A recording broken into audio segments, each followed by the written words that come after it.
But I think one thing that we've grown to appreciate more so now is that an implicit assumption anytime you use one of these scales is the definition that's very, very clear of the task. So when I say repetitions in reserve, it's repetitions in reserve from what? What am I describing? What is the definition of the task? And ultimately what leads to my inability to complete that task, or what constraints define that?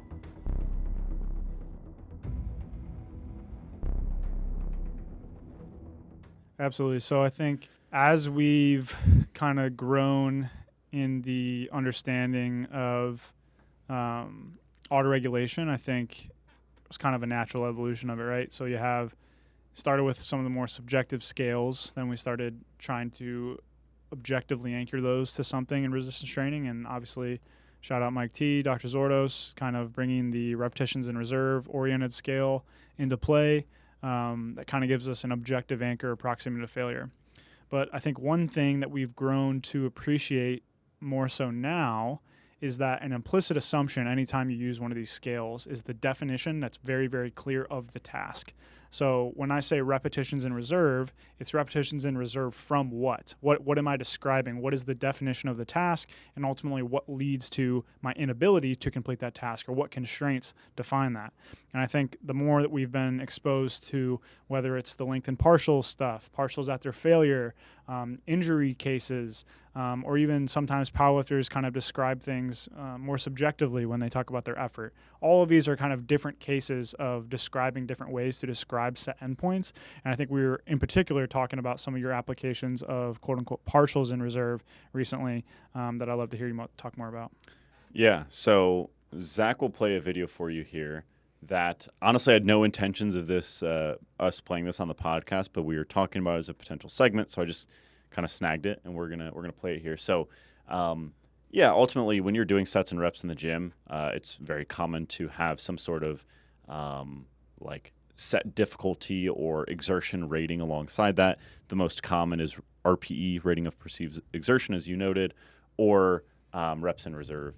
My general approach before you play this, Zach, is just to kind of discuss what our general take on RPE versus RIR. My typical approach and suggestion for folks is to think of RPE simply as the inverse of reps in reserve. So in other words, I actually almost exclusively use reps in reserve. However, there's a wrinkle to reps in reserve that we'll discuss, where we like to use the term partials in reserve.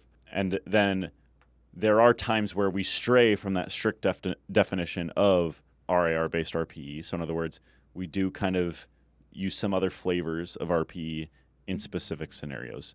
Do you use a similar approach? Yeah, I think so. It's just defining the task in different ways, yeah. Cool. So typically, if you're thinking of RPE strictly in terms of the inverse of RIR, a 10 out of 10 would mean you have no reps in the tank. Either you complete a rep and you have no chance of another, or you actually fail the rep. A 9 RPE would be 1 rep in the tank. 8 RP would be 2 reps in the tank, etc.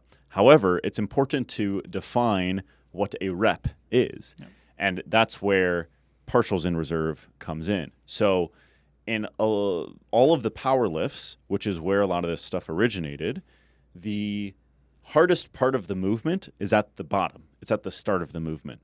So if you can't get another rep on bench press, it might come off your chest, and there are some people that fail at lockout, but generally speaking, the hardest part of the movement is at the bottom.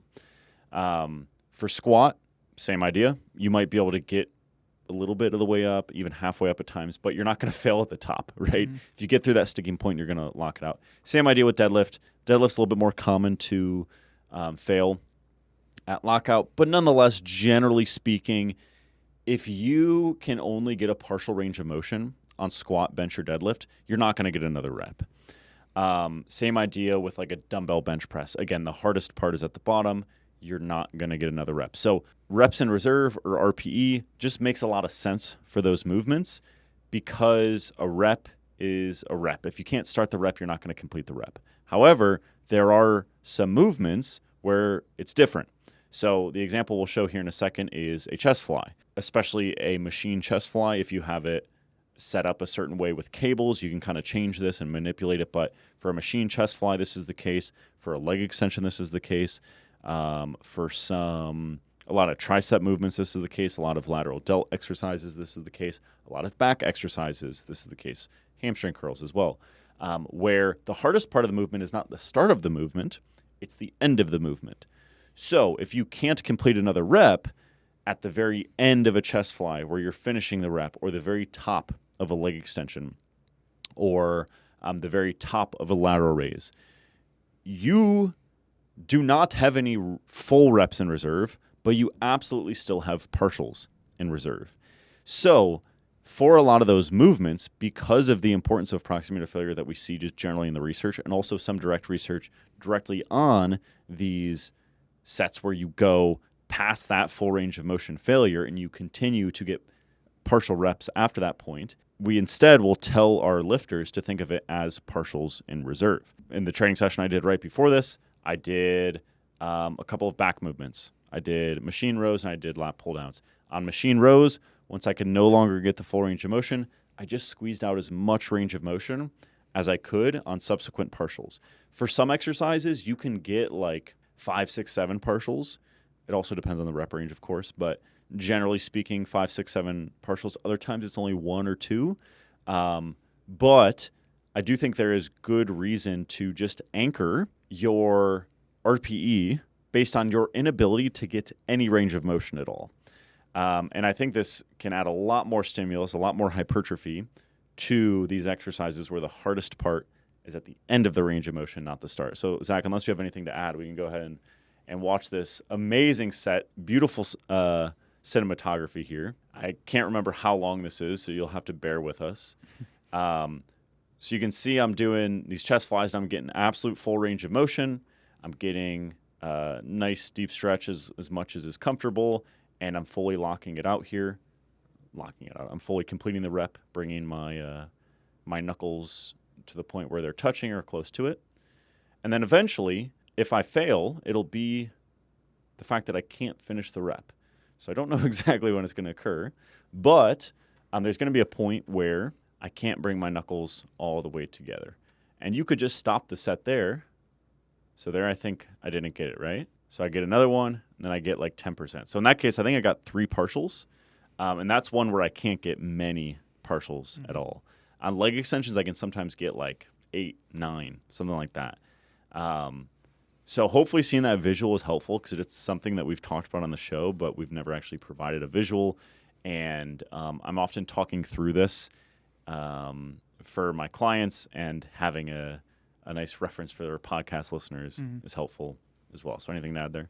No, yeah, I think that's basically how I think about it too, is just thinking about for each exercise. Yeah, I mean, I guess what you said is kind of really what applies in all cases, is anchoring the RIR to not being able to move the load at all, really. And that's what happens in all the exercises that RIR was kind of traditionally used with, is like you could maybe move the bench a little bit off your chest, like you said, but for the most part, you're not able to complete even a half rep when you kind of fail. And so kind of standardizing that across movements and across resistance profiles, probably more importantly, that kind of is an important consideration to make.